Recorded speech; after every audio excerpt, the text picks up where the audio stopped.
Saudara-saudariku, di awal periode Nabi SAW mengemban misi kerasulan, terdapat beragam tantangan yang beliau hadapi dari umat di sekitarnya.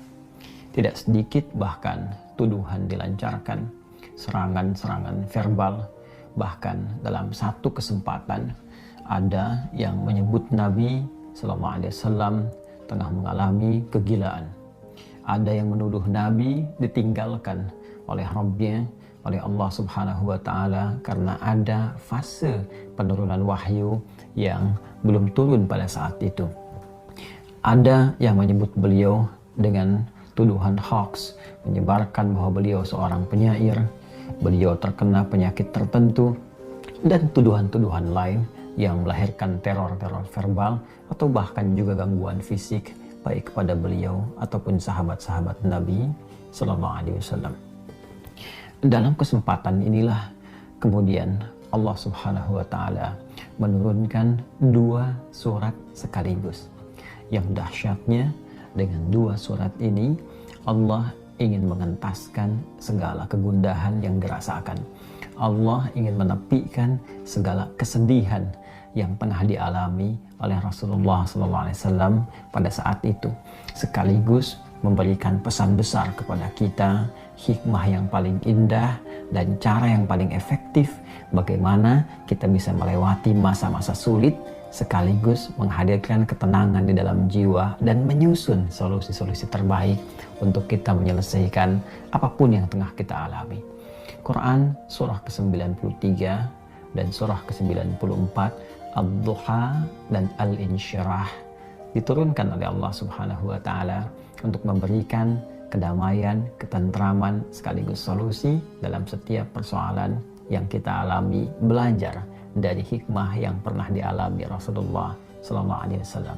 A'udzu billahi minasyaitonir rajim. Bismillahirrahmanirrahim.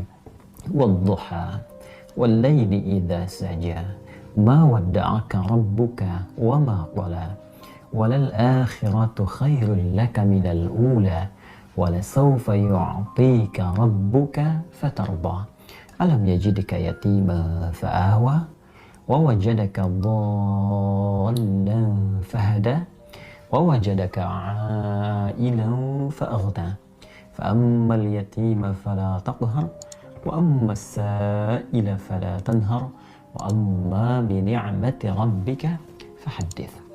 Wadduha, demi waktu duha yang menghadirkan berbagai ketenangan, kenyamanan dengan pancaran cahayanya sehingga kita merasakan suasana suka.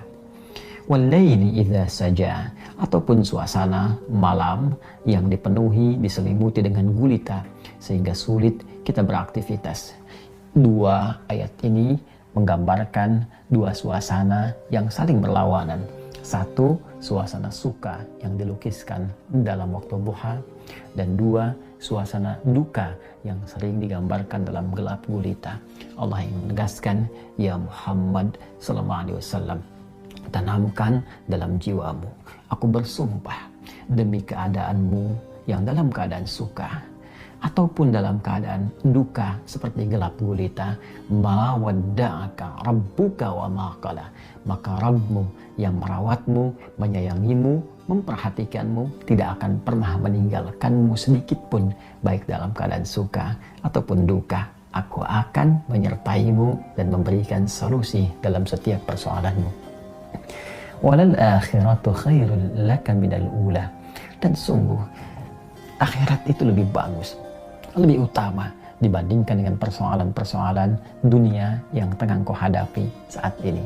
Wala sawfa yu'tika rabbuka fatarda, bersabarlah dengan cobaan-cobaan dunia, bersabarlah dengan tantangan yang harus dihadapi, lulus dalam ujian itu dan aku akan berikan kepadamu seluruh nikmat-nikmat terbaik di akhirat sampai engkau mengatakan, aku ridha ya Allah, aku puas dengan itu semua. Alam yajidka yatiman fa'ahwa, bukankah dulu pun engkau punya kesulitan yang dengan itu aku entaskan, seperti engkau ditinggal oleh ayahmu, kau ditinggal oleh ibumu, kesulitan yang tidak biasa, lantas aku memberikan solusi kepadamu. Wajadaka dhallan fahada, dan dalam engkau merasa gelisah pun dulu, bukan hanya sekarang. Dalam engkau sulit pun dulu, bukan hanya sekarang. Bukankah persoalan di masa lalu aku pun berikan petunjuk kepadamu untuk mengatasinya? Wajadaka ailan faaghna, dan bukankah kesulitan-kesulitan finansial, kesulitan-kesulitan ekonomi, kesulitan dalam menjalani hajat hidup, itu pun aku selesaikan dengan mengirimkan orang-orang terbaik kepadamu, baik itu keluargamu ataupun juga istrimu saat ini, yaitu Sayyidah Khadijah alaihissalam. Masya Allah, Allah berikan pelajaran yang sangat besar dari runtunan ayat ini saja. Pesan yang penting kita dapatkan kalau sedang punya persoalan, yakinkan pada diri kita bahwa Allah pasti akan memberikan solusi. Kata Allah, hei orang beriman, dalam keadaan suka ataupun duka, aku pasti akan perhatikanmu. Aku gak akan pernah meninggalkanmu. Tanamkan pada dirimu, kalau punya kesulitan sekarang, jangan kau banyak keluhkan. Bukankah dulu pun kau punya banyak kesulitan dan aku telah tuntaskan? Maka apakah 1000 kesulitan yang dulu yang telah aku selesaikan, berikan solusi, akan dikalahkan dengan satu persoalan ini saja? Tidakkah engkau mengingat persoalan-persoalan di masa lalu? Yang saat engkau lahir, aku datangkan orang tua untuk merawatmu. Aku berikan rezeki untuk membuat engkau tentram. Maka dari 1000 persoalan yang telah aku selesaikan terdahulu, aku berikan solusi. Apakah tidak engkau ingat untuk memberikan kekuatan pada dirimu? Hei, dulu pun pernah diselesaikan, maka yang ini pun pasti akan dituntaskan. Fa'ammal yatima fala taqhar. Maka dari itu, jika ada orang yang kesepian, saat engkau merasakan penuh kenikmatan, kedamaian, ketentraman, saat orang butuh perlindungan, saat ada yatim butuhkan perhatian, maka berbagilah dengan mereka. Jangan kau berikan sifat-sifat yang kurang baik, karena engkau pun sesungguhnya membutuhkan perhatian dari Allah Subhanahu wa Ta'ala. Wa ammasa ila fala tanhar. Dan bila pun ada yang minta pertolongan, minta solusi, maka berikan yang terbaik untuk dibantu. Dan jangan pernah menyepelekannya, karena engkau pun sesungguhnya butuh bantuan.